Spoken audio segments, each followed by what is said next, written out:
I think if you showed just about anyone this picture and ask them what they're looking at, they would say some obviously old piece of earthenware, maybe used for cooking, something like that. But the one thing they wouldn't say is that they're looking at a grenade, known as a firepot. I saw this at the Texas State History Museum in Austin, Texas, and it was part of the arsenal carried by the French ill-fated La Salle expedition. And named after its leader, who we're looking at here, he established a colony in Texas in 1685, thinking he was closer to the Mississippi River than he was. Things went bad for a variety of reasons, disease, all that, but including, importantly, shipwreck. And this here is a depiction of one of their mishaps. They lost a lot of the cargo they had meant to bring over, and that includes weapons, because the expedition set off well armed. They had muskets, swords, polearms, and cannons, of course. You know, the usual suspects. But they also had these, the firepot grenades, which, in my ignorance, I did not understand. And so you've got the ceramic pot, and what looks like a small cannonball that goes inside, and then a top. The top includes a hole for the fuse and a plug, and just kind of the basics you would imagine for a simple explosive.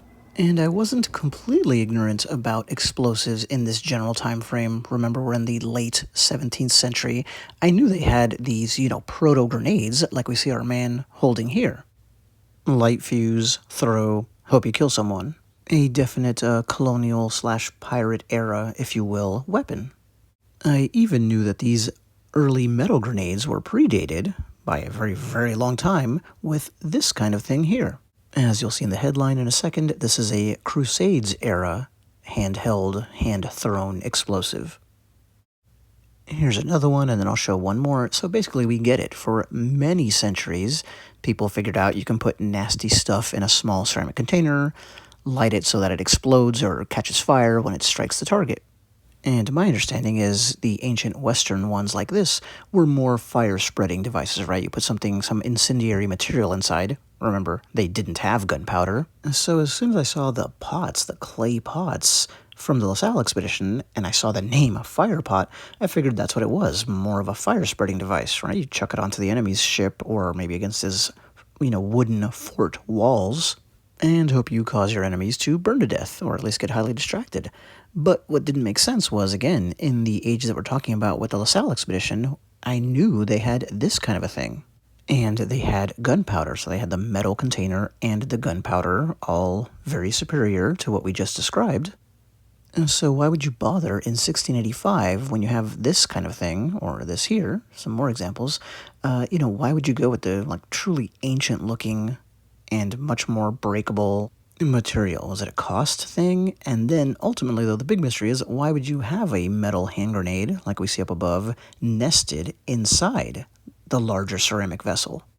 This schematic I found online makes it nice and clear what we're talking about here. So there's the grenade, or granado as I'm pretty sure it would have been called back then, inside the larger vessel. And the fuse goes from the top all the way to the interior object.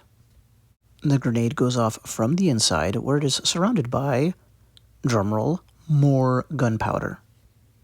This arrangement was, as the museum kindly explains, a transitional item. So you have the really old-fashioned kind of grenade holding the, at the time, newer and smaller state-of-the-art one, and they go off together. Here's a picture from up above looking down on one of the shipwrecks from the expedition, which you get to see at the museum, by the way. But to wrap things up, was this design a good idea? Well, the more gunpowder the merrier, there is that. If it works as expected, you are going to get a bigger explosion than you would have with just the smaller metal grenade.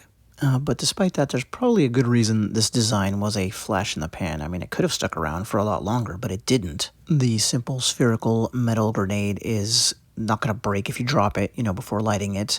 You can throw it further. I would guess much, much further, not just because of the reduced weight, but because of the size and shape. I mean, it's basically a baseball. And simpler is just usually better. A simpler design is more reliable in operation.